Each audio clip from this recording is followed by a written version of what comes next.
Seja louvado nosso Senhor Jesus Cristo.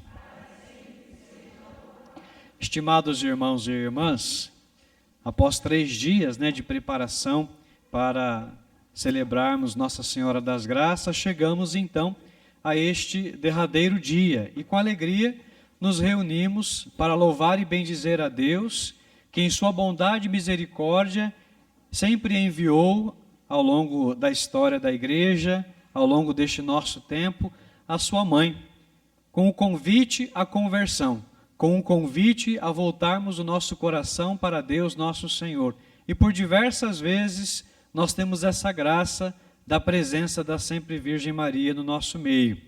E no tempo do Advento também é um tempo privilegiado para fomentarmos ainda mais a devoção mariana, para fazermos da nossa vida também uma vida de comunhão, de fraternidade, de ligação, vamos dizer assim, com a Santíssima Virgem Maria. E esse tempo de Advento ainda mais, porque Maria ela é aquela que vem nos preparar para o novo advento de Cristo. Na liturgia da igreja, então, antes da gente adentrar propriamente no tema da liturgia, vale a pena recordarmos que hoje nós estamos iniciando um novo ano litúrgico. E a igreja nos presenteia com 3 anos, o A, B e o C. E em cada ano, aos domingos, nós aprofundamos um evangelho. Este ano que iniciamos hoje, estaremos aprofundando aos domingos o evangelho segundo São Mateus. Claro que também podemos sim visitar São João Evangelista e de repente um outro evangelista, como é proposto em alguns momentos da liturgia, mas sobretudo nós temos a figura de São Mateus, o evangelho segundo São Mateus, como objeto de catequese e de aprofundamento da nossa relação com o Senhor Jesus. Então o tempo do Advento é esse também momento privilegiado, momento de graça, onde a igreja nos concede 4 semanas de preparação para celebrarmos o Natal de nosso Senhor Jesus Cristo. Mas o Advento tem um duplo sentido, poderíamos dizer até um triplo sentido, porque nos 2 primeiros domingos do Advento, a liturgia nos fala da segunda vinda de Cristo. Fala-nos da parousia, esse momento que a igreja aguarda ansiosamente. Não sabemos o dia e nem a hora, somente o Pai é quem sabe. Por isso Jesus também nos alerta, não só através dos apóstolos, mas através, sobretudo, da sua igreja, lembrando-nos para não darmos ouvidos àqueles que fixam datas. É necessário, então, termos o coração centrado naquilo que Jesus nos diz no Evangelho. Só o Pai sabe o dia em que o Senhor virá pela segunda vez, desta vez glorioso, para julgar os vivos e os mortos, e o seu reino não terá fim. Então, os 2 primeiros domingos do Advento é um aprofundamento da segunda vinda de Cristo. Depois, 3º e 4º domingo, domingo da alegria, e depois o 4º domingo, é uma preparação mais remota para celebrarmos o Natal de Jesus, para alegrarmos-nos porque o Verbo se fez carne, fez morada, veio habitar no meio de nós. Assim, esse duplo sentido do tempo do Advento e também, como eu dizia, um terceiro. E qual seria esse terceiro sentido do Advento? As chamadas vindas intermediárias de Jesus. Jesus vem ao nosso encontro diariamente, por meio da palavra, por meio da Eucaristia e, sobretudo, através do irmão que sofre, do pobre, do doente, do idoso, da criança, daquele que está à margem da sociedade. Então esses são lugares de encontros com Cristo. Nós não encontramos Jesus apenas na palavra, na Eucaristia, mas também o encontramos no irmão. E eis aí o grande desafio para nós, É muito mais fácil a gente ver Jesus na palavra e na Eucaristia. O desafio para nós muitas vezes é ver Jesus no irmão. E é importante nós superarmos as nossas dificuldades, as nossas diferenças e sermos capazes também de olharmos Jesus que está presente em cada irmão e irmã que está ao nosso lado. Não precisamos ir muito longe, não. Quem está ao nosso lado traz consigo a presença de Cristo. Assim, meus irmãos e minhas irmãs, o tempo do Advento é esse momento de graça, como disse. Também traz para nós alguns personagens bíblicos muito importantes. Primeiramente, a Santíssima Virgem Maria, não poderíamos deixar de destacá-la. Também a figura de São José, profeta Isaías, Jeremias, São João Batista, são figuras que estão muito presentes no tempo do Advento, que justamente nos convidam a essa preparação para a vinda do Senhor, a estarmos com o coração preparado para acolhermos Jesus que veio, que vem e que virá. Uma segunda vez, como disse, para julgar os vivos e os mortos. De repente alguém pode estar se perguntando, mas padre, se nós estamos celebrando também Nossa Senhora das Graças, por que a missa não é própria? Por que o padre está de roxo, né? Não poderia abrir uma pausa, aí, um parêntese para celebrar, né, com a liturgia festiva de Nossa Senhora das Graças? No nosso caso, não, porque Nossa Senhora das Graças não é nossa padroeira. Então é mais uma questão devocional, por isso a liturgia tem precedência, a precedência litúrgica está com o tempo do Advento. Por isso celebramos hoje o domingo do Advento, com essa ênfase, claro, né, sem menosprezar a presença e a figura da nossa mãe, que, como disse lá no comecinho da reflexão, convida-nos a voltarmos o coração para Jesus. Olha o que diz a primeira leitura da missa de hoje, é uma visão do profeta Isaías. Lá no finalzinho, ele vai dizer assim: vinde todos à casa de Jacó, e deixemo-nos guiar pela luz do Senhor. Esse é o convite que o profeta faz. Deixarmos-nos guiar pela luz de Deus.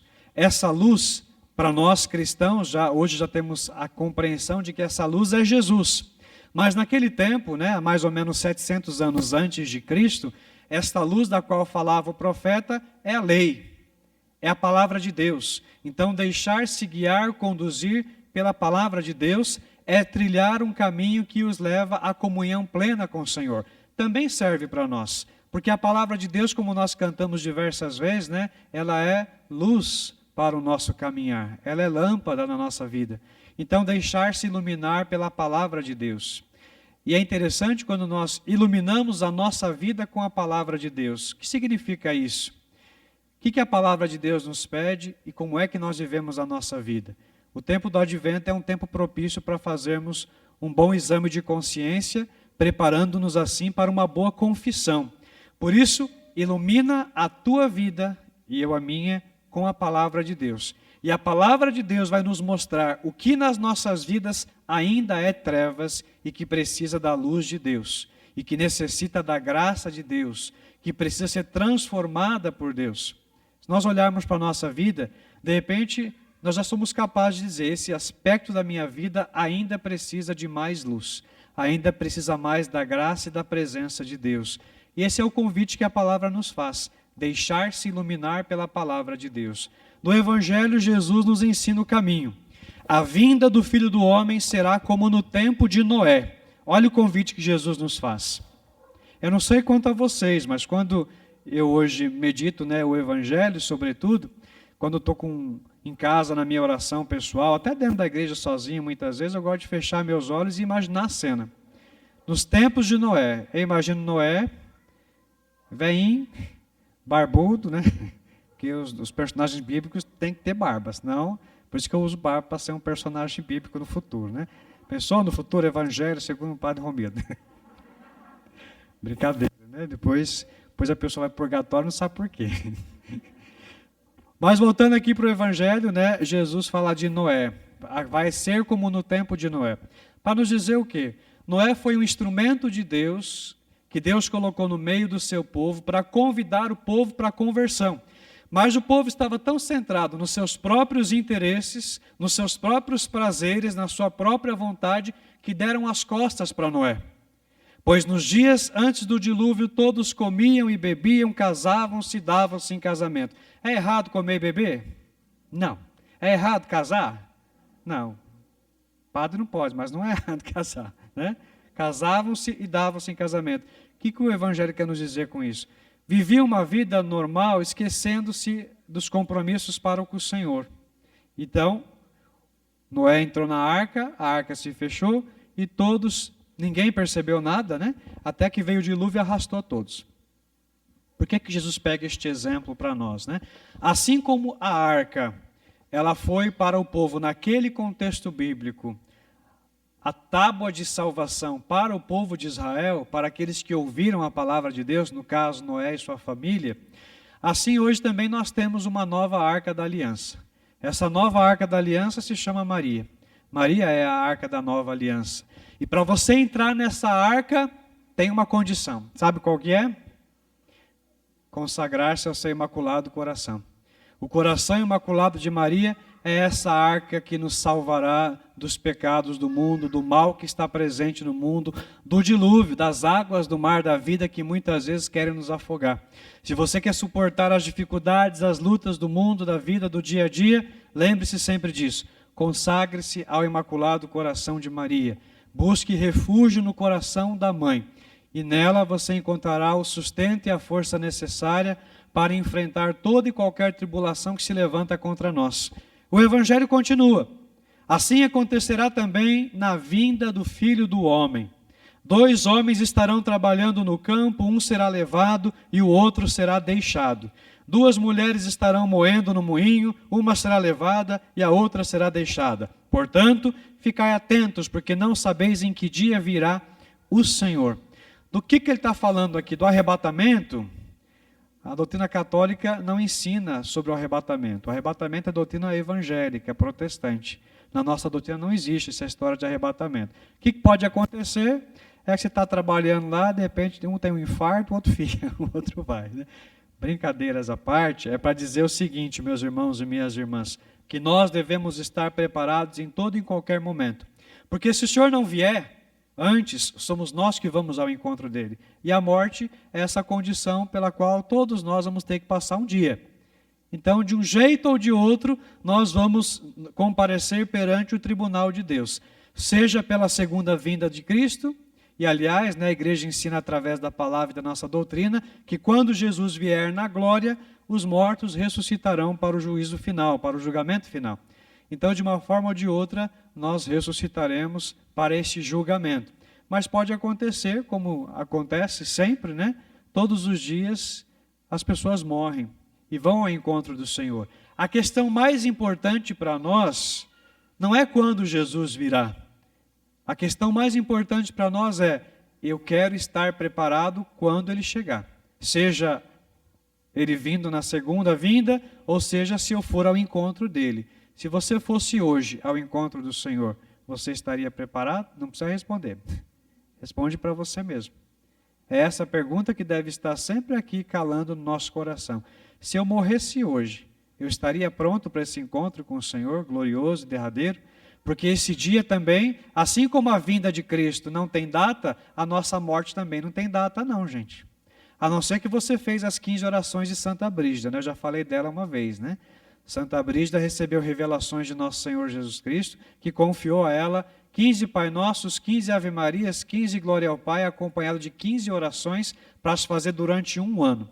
E aí durante um ano, você completando essas 15 orações, no final, quando chegar 15 dias antes da sua morte, você vai receber um aviso interior para você se preparar com confissão, com a unção dos enfermos, estar bem preparado para esse encontro. Então, se você fez as 15 orações, pode ser que você vai saber antes, mas do contrário, nem o dia da nossa morte a gente sabe.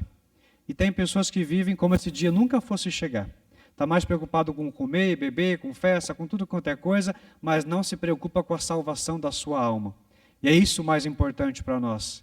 Porque, como também os primeiros discípulos, a comunidade dos Colossenses, Paulo escreve uma cartinha porque eles também estavam mais preocupados com a segunda vinda de Cristo, ninguém mais queria trabalhar. E aí Paulo vai dizer o quê? Nós ouvimos há 2 semanas atrás, quem não quiser trabalhar, também não vai comer. Então a nossa vida tem que ser vivida normalmente, mas com os olhos fixos na morada eterna, como vai dizer o próprio apóstolo. Os pés aqui no chão, mas com os olhos voltados para as coisas do alto, buscando sempre as coisas do alto. E a terceira parte do Evangelho, Jesus diz, compreendei bem isso. Se o dono da casa soubesse a que horas viria o ladrão, certamente vigiaria e não deixaria que a sua casa fosse arrombada. Eu brincava mais cedo, parafraseando o Evangelho. Se o dono da casa soubesse que hora que viria o ladrão, o que ele ia fazer? Uma mesa com chá, com bolo, Vem, ladrão, vamos tomar café, depois você me rouba. Será? Eu pegaria o porrete. Desceria o porrete no ladrão. Se nós soubéssemos o dia e a hora que o ladrão viria, nós estaríamos preparados. Ou com melhores trancas. Em último caso, o porrete. Mas, primeiramente, trancas melhores, uma cerca elétrica lá, botaria alguma segurança dentro de casa para não ser arrombado. Então, Jesus fala que nós também devemos estar preparados, porque não sabemos o dia e nem a hora. Porque na hora em que menos pensais, o Filho do Homem virá. E é por isso que Paulo escreve aos Romanos na segunda leitura da missa de hoje: vós sabeis em que tempo estamos, pois já é hora de despertar. Esse clamor de Paulo não é só para a igreja de 2000 anos atrás, também serve para nós. Tem gente que parece que está dormindo, e às vezes dentro da igreja, e não é na homilia do padre que eu estou falando, não. Dormindo porque não reza, porque não busca a Deus, porque não busca conversão, vive um marasmo, uma vida como se Deus não existisse, vive no erro, no pecado, e está tudo bem. Não está tudo bem não, gente. É necessário a gente lutar, e a nossa vida é uma luta constante contra o mal e contra o pecado para alcançarmos o reino dos céus, para alcançarmos a nossa salvação, que é sim um dom gratuito de Deus que Ele já nos concedeu, mas eu também tenho que andar na linha, de acordo com a vontade dEle, de acordo com os planos e o projeto dEle. Com efeito, agora a salvação está mais perto de nós do que quando abraçamos a fé. Paulo vai nos dar a dica: a noite já vai adiantada, o dia vem chegando. Que dia que é esse? O dia do Senhor, o dia da vinda de Cristo. Despojemo-nos das ações das trevas e vistamos as armas da luz. Procedamos honestamente como em pleno dia. Nada de glutonerias, bebedeiras, nem orgias sexuais, imoralidades, nem de brigas e rivalidades. Revestivos do Senhor Jesus Cristo. O que significa revestir-se de Cristo? Nós, meus irmãos e minhas irmãs, batizados, nós já fomos revestidos de Cristo pela graça do sacramento do batismo. Nós já fomos revestidos por essa graça também através da confirmação. Nós somos alimentados por essa graça na Eucaristia, corpo, sangue, alma e divindade do Senhor que nós recebemos. Mas também é necessário vigiarmos, estarmos preparados no sentido também de uma boa confissão, né? É necessário estarmos em estado de graça. Tem pessoas que não se confessam há 300 anos e acham que está tudo bem. Ah, me confesso direto com Deus. O que você é? Protestante? Católico não tem esse negócio de se confessar direto com Deus, não, gente. Católico se confessa com o sacerdote. Católico faz o exame de consciência. Católico vai procurar o padre, se ajoelha lá, faz a sua confissão, faz a sua penitência e recomeça. É assim que nós católicos devemos nos comportar, buscando sempre a reconciliação com o Senhor nosso Deus, o estado de graça. Não podemos perder o estado de graça. O estado de graça permite que essa água do Espírito Santo que flui em nós possa jorrar com mais leveza e com mais poder e autoridade também. Eu gosto muito de imaginar, eu não sou médico, né, nem é a minha área essa, mas eu imagino que seja mais ou menos assim, né? Quando o médico fala que a tua veia está entupida, ela não permite que o sangue chegue até o coração, né? Então tem que desobstruir a veia. A obstrução do nosso coração muitas vezes é o pecado, que impede que a graça de Deus chegue até nós. Então é necessário se purificar. E o meio mais eficaz para isso é, com certeza, a confissão. E é uma forma também de limpar aqui essa casa, né, para poder acolher Jesus que vem no Natal, que está aí na porta, está batendo, está quase chegando. É um tempo privilegiado. Não só para decorar a igreja, né, bonito como está, a nossa casa, como nós costumamos fazer também, mas é preciso decorar essa casa. Como é que a gente decora essa casa aqui? Bastante terço, bastante Bíblia, bastante oração, jejum, sacrifício, Eucaristia e confissão. Ajuda a decorar bem essa casa para acolher o menino Jesus que quer também nascer em nossos corações. Que o Senhor nos ajude por intercessão do Imaculado Coração de Maria.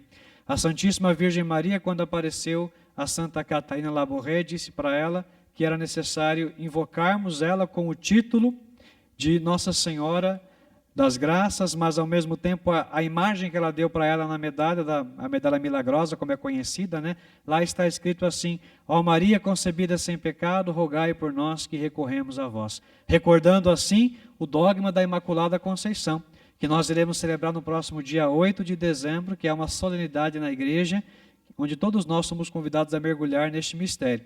E Nossa Senhora diz: aqueles que tiverem uma devoção especial para com essa medalha, ela prometeu que iria cuidar, que ela iria ajudar ao longo de toda a sua vida. A medalha milagrosa não é um amuleto, tá, gente? Vamos tomar cuidado também com isso. Não é um amuleto, mas é um sinal. É um sinal de pertença à Virgem Maria. É um sinal de predileção da Santíssima Mãe de Deus. E a Virgem Maria ensina: beijar várias vezes ao longo do dia e invocá-la, sobretudo nos momentos de dificuldade. Se você for procurar a história, né, da medalha milagrosa, você vai encontrar inúmeros testemunhos de pessoas que tiveram curas, graças, milagres, muitos livramentos até de risco de morte por conta da devoção a Nossa Senhora das Graças. Tem até a conversão de um judeu, né, que teve o seu encontro com Jesus através da Santíssima Virgem Maria. Então vale a pena essa devoção que é tão bonita. E encerro com uma das falas de Nossa Senhora a Santa Catarina, porque Santa Catarina fez uma pergunta a Nossa Senhora. Ela via a imagem, né, como nós vemos ela aqui, e da sua mão saíam vários raios luminosos, uns mais claros e uns também um pouco mais escuros.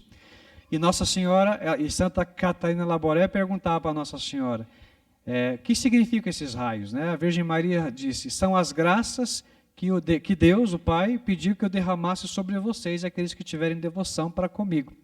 Aí ela foi mais curiosa ainda e perguntou, e essas luzes mais escuras, o que são? São as graças que ninguém pede, disse Nossa Senhora. E ela perguntou, e que graças são essas? A mortificação, o sacrifício, a perseguição, né? Pelas almas, pela santificação das almas. Claro que nós temos que ter muito discernimento antes de pedir essas graças para Nossa Senhora, porque Deus dá as melhores armas, né, vamos dizer assim, para os seus melhores soldados. Então que nós possamos entrar nessa escola da Virgem Maria, com jejum, com oração, com sacrifício, mas sobretudo com a consagração ao seu Imaculado Coração, que é hoje para nós a arca da nova e eterna aliança. Louvado seja o nosso Senhor Jesus Cristo.